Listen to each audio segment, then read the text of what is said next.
Засгийн газраас үйлдвэржилт 21 100 хөтөлбөр хэрэгжүүлэхээр зорилт тавьсан энэ хүрээнд хүнс хөдөө аж ахуй хөнгөн үйлдвэрийн сайд сэргэлэн Өмнө Говь, Дундгов аймагуудад ажиллалаа. Говь нутгийнхан уул уурхайг түшгэлэхээс илүүтэй хөдөө аж ахуйн салбараа хөгжүүлэх боломжийг хааж эхэлсэн байна. Говийн хөрс элсэрхийг онцлогтойч энд газар тариалан хөгжүүлэх боломж байна. Өмнө Говь аймгийн тухайд 230.5 га талбайд тариалалт хийхээр төлөвлөж байна. Энэ хүрээнд балгасны гол гих газарт 100 гагийн услалтын систем барьсан ч эдийн засгийн эргэлтэнд оруулж чадахгүй байдалд хүрчээ. Энэ 100 гааг ерөөсөө огт ашиглаагүй. Одоо ингээд 2014 онд хүлээж авсан. 15 онд төслийн сонгон шалгуулалт явуулсан. Тэгээд төслийн сонгуульд шалгуулалтанд одоо оролцох одоо хүн байгаагүй. Хэрвээ авсалгааны системийг эдийн засгийн эргэлтэнд оруулчих бол аймгийн тариалах талбай 40%-аар нэмэгдэх юм байна. За харин 2013-аас 2015 онуудад аймгийн жижиг дунд үйлдвэрлэл эрхлэлтэд 1.4 тэрбум төгрөгийг 41 эргэн аж ахуй нэгжид хөнгөлөлттэй зээлийн хэлбэрээр олгожээ. За энэ зээлийг авч ажлын байр бий болгосон үйлдвэр бол энэ усны үйлдвэрээ. Хоногт 15-аас 20 тонн ус үйлдвэрлэх хүчин чадалтай бүтээгдэхүүнээ оюу толгой 5 толгой зэрэг уурхайд нийлүүлдэг зах зээлээ олжээ. За гэвч тэдэнд асуудал байгаа ярьлаа. Цааш нь одоо өргөдгөх мөн тогтвортой ажлын байрыг нэмэгдүүлэхэд бол тулгамдж байгаа гол асуудал бол одоо банкны одоо өндөр хүүтэй зээлэл хүнд байдаг.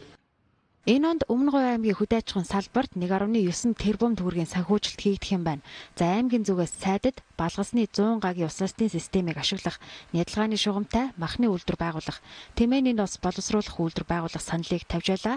За харин салбарын сайд мах сүүний атрын 3 дугаар аяныг мөн мал эрүүлжүүлэх үндэсний хөтөлбөр хэрэгжүүлэхээ хэллээ. Мөн хариуцлага тооцдог тогтолцоонд шилжихээж анхааруулсан юм а.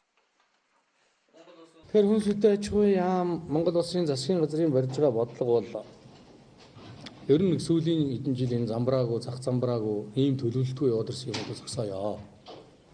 Монгол улсынхаа засгийн газрын мөрийн хөтөлбөр яамны дэвшүүлсэн тавьсан зорилтуудыг манай орон нутгийн удирдлагууд тэгээд манай хөдөө аж ахуйн газрууд уялдуулж нэг зорилтын дор явцгаая.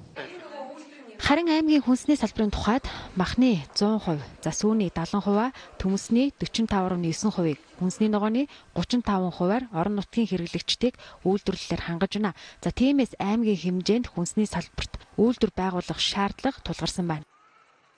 За аймгийн хэмжээнд яг малчны хоршоо, тэгээ хөдөө аж ахуйн жижиг үйлдвэрүүд, за бууз баншны, за тэгээд төрөл бүрийн одоо жижиг үйлдвэрүүд бол бий.